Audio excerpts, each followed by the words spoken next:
সেদিন রাতে খাবার খেয়ে আমি একটু টিভি দেখছিলাম।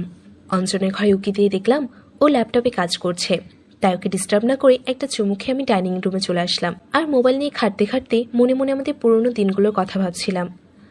কিভাবে আমি আমার ছোট ভাইয়ের সাথে এরকম একটা প্রেমের সম্পর্কে জড়িয়ে পড়লাম। এই সম্পর্কটা শুধু চাওয়া পায়ে জড়িয়ে নেই, আছে নিঃস্বার্থ ভালোবাসায়। আমার এখনও মনে আছে, আমি তখন কলেজে ফাইনাল ইয়ারে পড়ি, আর ও জাস্ট মাধ্যমিক দিয়েছে। সেই সময় আমার একটা বয়ফ্রেন্ড ছিল, যদিও তার সাথে আমার কিছুই হয়নি, কিন্তু তবু হঠাৎই ব্রেকআপ হয়ে যায়। আমার বড্ড কষ্ট হচ্ছিল। একদিন আমার রুমে হঠাৎ ছোট ভাই দেখতে পেল আমি কাঁদছি। ও তখন ভয় পেয়ে আমাকে জিজ্ঞাসা করলো, কি হয়েছে, ঠিক আছিস?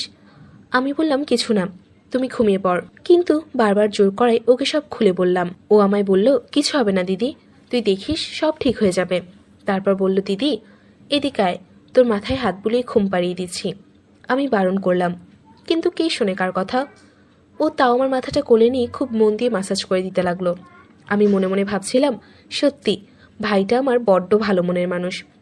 আমি ওকে মজা করে বললাম, তুই এত কেয়ার করিস, দেখিস অনেক ভালো একটা গার্লফ্রেন্ড পাবি, যে তোকে অনেক ভালোবাসবে। অঞ্জন বলল, আমি ওর দিকে তাকিয়ে দেখলাম ওর মুখটা কেমন জানি হয়ে গেছে। আমি কিছুই বুঝলাম না, তাই ওকে বললাম, যা, অনেক রাত হয়েছে, ঘুমিয়ে পড়। এরপর আমার কথা মতো ও চলে গেল। পরের দিন সকালে ব্রেকফাস্ট করার পর আমার রুমে এসে আমাকে জিজ্ঞাসা করলো, দিদি তুই কি ওর জন্য কষ্ট পাচ্ছিস? আমি বললাম, তাই একটু পাচ্ছি, তবে ভালোই হয়েছে, বেশ কিছু হারাবার আগেই সম্পর্ক শেষ হয়ে গেছে। তারপর ওর সাথে অনেকক্ষণ গল্প করলাম।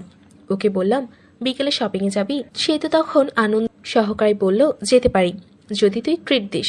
আমি হেসে বললাম, এই ছেলেটা এত খায়, তাও দেখো একটুও মোটা হয় না। ও আমার কথা শুনে আমাকে ভেঙাতে লাগলো।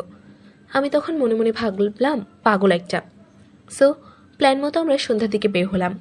আমি দুটো টপ নিলাম আর একটা জিন্স, আর ওর জন্য টি শার্টার কিছু জিনিস পছন্দ করতে বললাম। ও বলতেই পছন্দ করে নিল।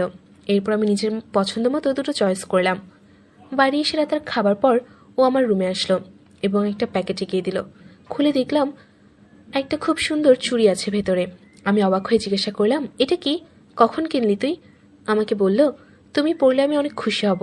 আমি অবাক হলেও মনে মনে বেশ খুশি হলাম। এই বেশ কিছুদিন পর একদিন আমার খুব জ্বর আসলো। রাতে অনেক কষ্ট হচ্ছিল, তাই বাধ্য হয়ে আমি ওকে বললাম, ভাই যদি জেগে থাকিস তো আমার রুমে এসে একটু জল দিয়ে যা প্লিজ। একটু পরে ও আমার রুমে এসে আমার অবস্থা দেখে ভয় পেয়ে গেল।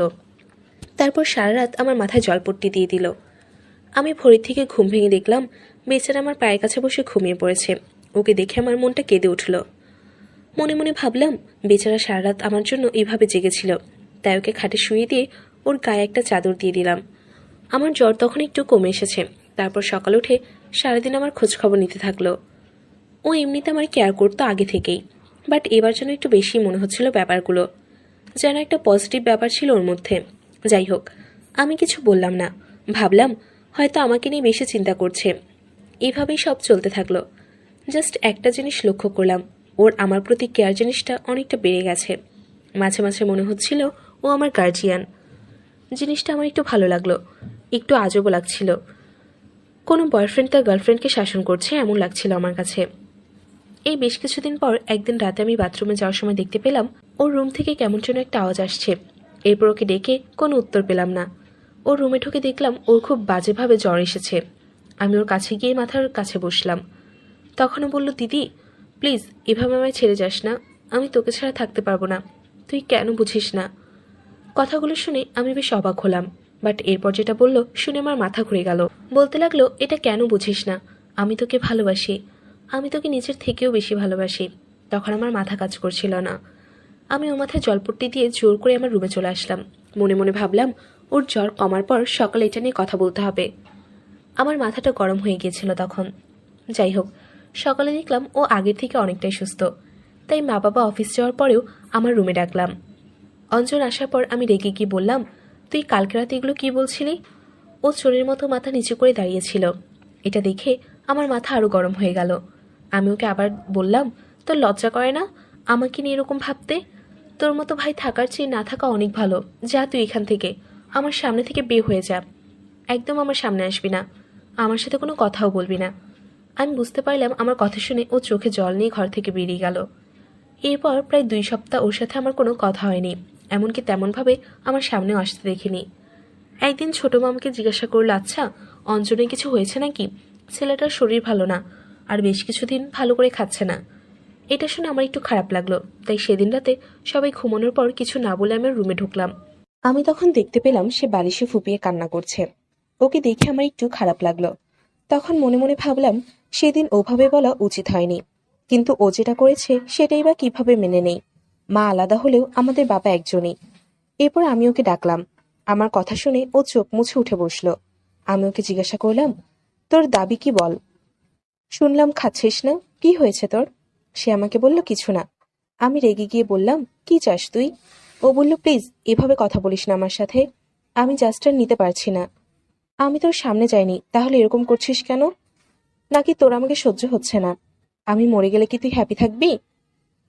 ওর কাছ থেকে আমি এ ধরনের কথাবার্তা আশা করিনি, তাই ওর কথা শুনে আমার খুব খারাপ লাগলো। তখন আমি ওকে বুঝিয়ে বললাম, দেখ ভাই, এভাবে হয় না। আমি তোর দিদি হই, এগুলো কি ভাবছিস আমাকে নিয়ে? মাথা ঠিক আছে তোর? দেখ বাবু, পাগলামি করিস না। তুই অনেক ভালো একজনকে পাবি, যে তোকে সামনে রাখবে। ও আমাকে বলল, আমার কাউকে লাগবে না, আমি তোকে নিজের সবটাতেই ভালোবাসি। এই বলেই কাঁদতে লাগলো। আমায় বলল, প্লিজ আমায় ছেড়ে যাস না কারো কাছে, তাহলে আমি পাগল হয়ে যাব। আমি ওকে অনেক বোঝানোর চেষ্টা করলাম, বাট কোনো কাজ হলো না। ওর সেই এক কথা, সেও আমায় বলল, বেশ, তোকে আমায় ভালোবাসতে হবে না, আমি তোর জীবন থেকে চলে যাব, আর কখনো আমাকে দেখতে পাবি না। আমি ওকে বোঝালাম, তুই কি বলছিস এসব, তোর মাথা ঠিক আছে তো? শেষে আমি রেগে গিয়ে বললাম, কি চাস তুই? আমাকে একা পেলে তোর সব শখ মিটে যাবে তো? তোর যা ইচ্ছে কর আমার সাথে, আমি বাধা দেব না। আর চাপ নিস না, আমি এখনো কারোর সাথে লাগাইনি, তোর জন্য ভালোই হবে। আমি আগে কাঁপতে কাঁপতে ওকে সব বললাম। তখন আমার চোখে জল চলে এসেছিল। এরপর সবকিছু ফেলে দিয়ে ওকে বললাম, কি হলো, বসে আছিস কেন? চুপ করে করবি তো? কর, যা ইচ্ছে কর। আমার কথা শুনে ও একটা চাদর নিয়ে আমাকে ঢেকে দিল। তারপর হঠাৎ আমায় জড়িয়ে ধরে কাঁদতে লাগলো। আমায় বলল, দেখ, আমার তো এগুলো নিয়ে কিছু আসে যায় না, আমার সাথে কেমন এমন করছিস? আমি তোকে মন থেকে ভালোবাসি, আমি তোর কোলে মাথা রেখে ঘুমোতে চাই, আমি তোর কাঁধে মাথা রেখে আকাশ দেখতে চাই, আমি তোর হাত ধরে গঙ্গার ধারে হাঁটতে চাই। কোনো নতুন প্রেমিক প্রেমিকার মতো তুই শুধু তোর হাতটা ধরতে দিস। আমি ওর কথা শুনে জাস্ট অবাক হয়ে গেলাম। ওর ম্যাচিউরিটি দেখে হঠাৎ কি হলো আমি নিজেও জানি না। আমি ওকে ধরে আদর করতে লাগলাম। আমার এই হঠাৎ আক্রমণে অনেকক্ষণ পর আমি নিজেকে সরিয়ে ওর দিকে তাকালাম। আমি দেখলাম ও ফ্যাল করে আমার দিকে চেয়ে রয়েছে। ও এখনো বুঝতে পারছে না কি হলো বা কি হচ্ছে। ওর এই অবস্থা দেখে আমি রীতিমতো হেসে ফেললাম। তারপর আমি ওকে সবকিছু বুঝিয়ে দিলাম, কারণ তখন আমার অবস্থাও খারাপ হয়েছে। তখন আমার কথা মতো কাজ করতে লাগলো। প্রায় 30 মিনিট ধরে টানা খেলে গেল। আমার খুব ভালো লাগলো। আমি বুঝতে পারলাম ও শুধু আমাকে মন থেকে ভালোবাসবে না, আমাকে ভালো লাগাতেও পারবে। সেদিনের পর থেকে আমাদের নিয়মিত খেলাধুলা শুরু করলাম। বন্ধুরা, আজকে গল্পটি কেমন লাগলো কমেন্ট করে জানাও। আসি বন্ধুরা, টাটা, বাই বাই।